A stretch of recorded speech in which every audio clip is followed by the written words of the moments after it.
آخری چند سوالات کے نحوست کا کنسیپٹ، یعنی ایک خاص دن کو منحوس سمجھنا، ایک خاص ڈیٹ کو منحوس سمجھنا، اس کی کوئی شریعت سے بھی دلیل ملتی کہ کچھ دن منحوس ہوتے ہیں؟ بالکل. اچھا. منحوس دیکھیں بہت سارے دن برکت والے دن ہوتے ہیں. جمعے کا دن برکت والا دن، صحیح. جمعے اور جمعے رات کی درمیانی رات برکت والی. پھر جمعے کے دن ایک ایسی گھڑی ہے صحیح جو برکت والی گھڑی ہے، اس میں دعائیں قبول ہوتی ہیں. پھر نبی کریم صلی اللہ علیہ وسلم نے فرمایا ہر رات میں ایک قبولیت کی گھڑی ہوتی ہے. پھر جو رات کا تیسرا پہر ہے، پچھلا حصہ، اس اللہ تعالیٰ آسمان دنیا پہ آ جاتے ہیں. یہ مبارک گھڑی ہے. اچھا، یہ مبارک اور منحوس کا تعلق تو ہے. صحیح. رمضان مبارک مہینہ ہے، بالکل ٹھیک. رمضان مبارک ہے. صحیح. اچھا، یہ چیزیں ٹھیک ہیں. ٹھیک. لیکن ایک اس کا مطلب یہ نہیں ہے کہ باقی دن منحوس ہیں. اچھا، دنوں کے منحوس یا مبارک ہونے کی جو وجہ ہوتی ہے وہ انسانوں کے اعمال ہوتے ہیں. اللہ. یہ گھڑیاں مبارک ہیں اس شخص کے لیے جو عمل نیک کرتا ہے ان گھڑیوں کے اندر. بالکل ٹھیک. بالکل ٹھیک. اچھا، کسی چیز کے رمضان مبارک اس لیے کہ اس میں لوگ بہت زیادہ نیکیاں کرتے ہیں، صحیح، اس لیے یہ مبارک ہے. صحیح. لہٰذا مبارک اور منحوس کا جو تعلق ہے وہ انسان کے اعمال کے ساتھ ہے. بہترین. مثال میں اس کی دیتا ہوں قرآن سے. جی. قرآن نے ان دنوں کو جو دن قوم عاد پر عذاب آیا، جی، قرآن نے اس کو ایام النحسات کہا ہے کہ وہ سارے منحوس دن تھے اللہ، جن دنوں میں قوم عاد کے اوپر عذاب آیا. صحیح صحیح. منحوس دنوں میں عذاب ہے. اور ان کے اوپر پتہ ہے کب عذاب آیا، کہ کون سے دن میں عذاب آیا؟ قرآن نے خود بتایا ہے 7 لیال و 8 ایام حسوما، 7 راتیں اور 8 دن مسلسل. اب آپ بتائیں 7 راتیں اور 8 دن مسلسل عذاب آیا ہے. اس میں جمعہ بھی ہے، اس میں جمعرات بھی ہے، اس میں بدھ بھی ہے، اس میں ہفتہ بھی ہے، اس میں اتوار بھی ہے. بالکل. اس میں سارے ہی دن منحوس ہو گئے. اللہ. اس لیے منحوس ہو گئے کہ ان کے کرتوت ایسے تھے. ان کے کرتوتوں کی وجہ سے ان کے اوپر عذاب آیا. ان کے لیے وہ منحوس ہو گئے. جو لوگ نیک عمل کریں گے ان کے لیے مبارک ہیں. اس لیے مبارک برکت اور نحوست کا کانسیپٹ بالکل شریعت کے اندر ہے، لیکن اس کا تعلق انسان کے عمل کے ساتھ. انسان جن اعمال کو اللہ تعالیٰ کی توحید کے لیے اور اللہ تعالیٰ کی بندگی بجا لانے کے لیے استعمال کر لیتا ہے وہ مبارک ہیں. اور جو انسان کے وہ گھڑیاں اور وہ اوقات جو اللہ تعالیٰ کی بندگی کے بغیر گزر جاتے ہیں وہ منحوس ہیں. لہٰذا نحوست پیدا کرنا یا برکت پیدا کرنا انسان کے اپنے ہاتھ میں ہے، اور وہ عمل کے ذریعے سے ہے برکت پیدا ہوتی ہے، اور عمل کے ذریعے سے ہی نحوست پیدا. یعنی آپ دیکھیں لوگ اپنے اعمال کو نہیں دیکھتے اور جادو پہ ڈال دیتے ہیں کہ جی جادو ہو گیا یا یہ کہ نظر بد ہو گیا. حالانکہ حقیقت ہے، لیکن ہر چیز اس پہ ڈال دینا، یہ دیکھنا ہی نہ کہ گھر کا ماحول خراب شاید میرے اعمال نے کیا ہوا ہے. جادو ہم خود کر رہے ہوتے ہیں نا، جادوگر تو ہم خود ہوتے ہیں.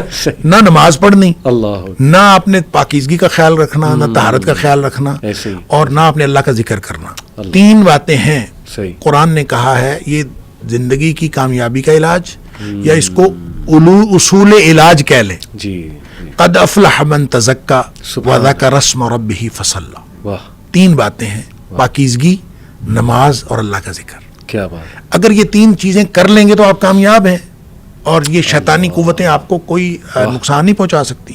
اور اگر آپ یہ تینوں چیزیں نہیں کرتے، دیکھیں آپ کا عقیدہ پاک ہونا چاہیے، آپ کا جسم پاک ہونا چاہیے، کپڑے پاک ہونے چاہیے، گھر پاک ہونا چاہیے، جس بستر پہ سوتے ہیں وہ پاک ہونا چاہیے، سارا ماحول آپ کا پاک ہونا چاہیے. اس کو پاک کر لیں، نماز کی پابندی کریں اور اللہ کا ذکر کریں. اور اللہ کے ذکر میں بھی صبح و شام کے اذکار کے علاوہ جو موقع بموقع دعائیں ہیں، گھر سے نکلنے کی دعا، باہر جانے کی دعا، مسجد داخل ہونے کی دعا، باہر نکلنے کی دعا، بیت الخلاء کی دعا، دودھ پینے کی دعا، کھانا کھانے کی دعا، یہ ساری دعائیں موقع بموقع بہترین ذکر ہے اللہ کا.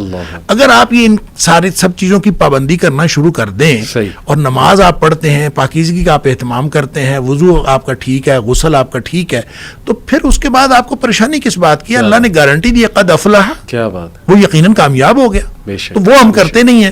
تو ناپاکی اور نماز ہم نے نہیں پڑھنی، ناپاکی میں ہم رہتے ہیں، اور ذکر اللہ کا ہم نے نہیں کرنا. تو شیطان تو ہم خود ہوتے ہیں اس وقت شیطان کو آنے کی ضرورت نہیں ہے. اور خود ہم نے نحوست کریٹ کی ہوتی ہے، نیگیٹیوٹی حاوی کی ہوتی ہے. گھر کے اندر 10 سال سے بڑا بچہ ایک بھی اگر بے نمازی ہے نا، اللہ اس کی نحوست سارے گھر میں پڑتی ہے. ہوئے ہوئے لہٰذا یہ ہو نہیں سکتا. وہ تھوڑی ہو سکتی ہے, زیادہ ہو سکتی ہے, تو وہ آپ نحوست خود پیدا کر رہے ہوتے ہیں. اور اس نحوست کو دیکھیں, دو طرح کے لوگ ہیں جن کو شیاطین کچھ نہیں کہتے.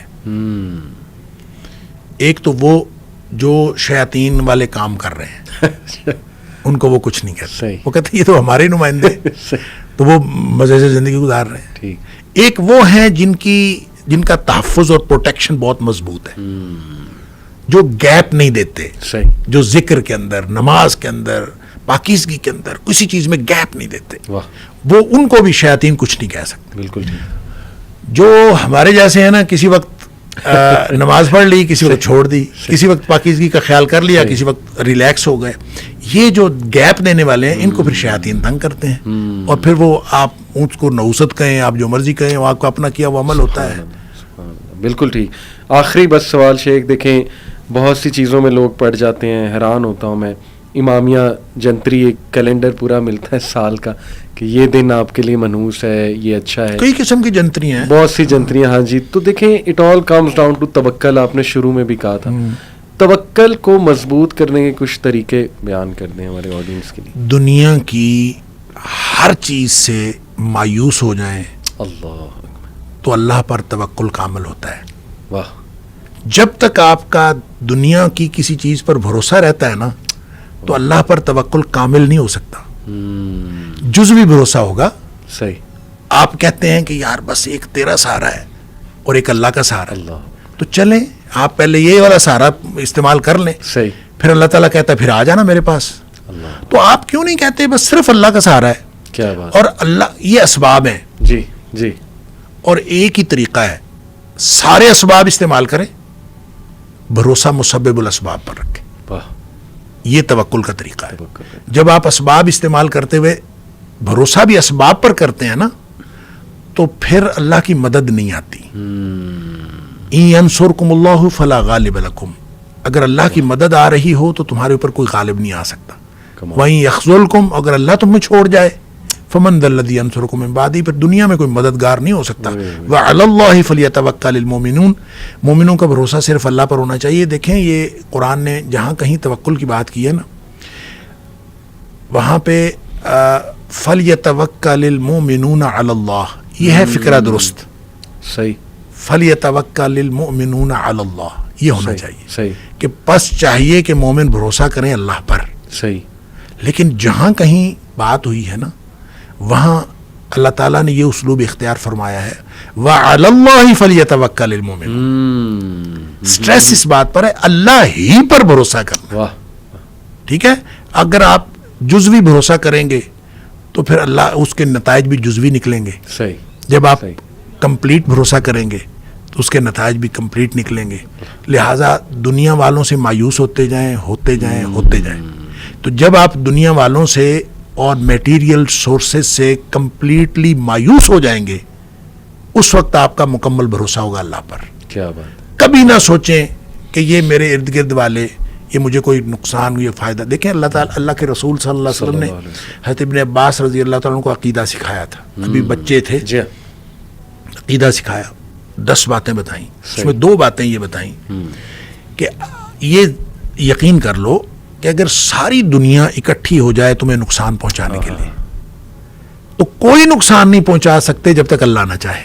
بے شک. اور اگر ساری دنیا تیرا فائدہ کرنے کے لیے اکٹھی ہو جائے تو تجھے فائدہ نہیں دے سکتی جب تک اللہ نہ چاہے. بے شک. بس یہ عقیدہ ہے. کیا بات. تو پھر توکل کیوں نہیں ہوتا اللہ پر؟ کیا بات. پھر توکل ہوتا ہے. لہٰذا جو عملی طریقہ ہے کہ سارے اللہ کے دیے ہوئے اسباب استعمال کرنے ہیں, جائز اسباب. جی. تمام جائز اسباب استعمال کرنے ہیں, اور بھروسہ مسبب الاسباب پر رکھنا. کمال. اسباب پر بھروسہ نہیں رکھنا, المسبب الاسباب پر بھروسہ رکھنا ہے. جس نے اسباب بنائے ہیں, جب اس پر بھروسہ ہوگا تو انشاءاللہ نتائج ہمیشہ پازیٹیو نکلیں گے. اللہ اکبر. اللہ ہمیں توکل کرنے والا بنائے شیخ. بہت شکریہ, بڑا فائدہ ہوا. اللہ تعالیٰ اسے قبول بھی کریں اور لوگوں کو بھی فائدہ پہنچے اس سے. بارک اللہ فیک. السلام علیکم و رحمۃ اللہ. بہت شکریہ.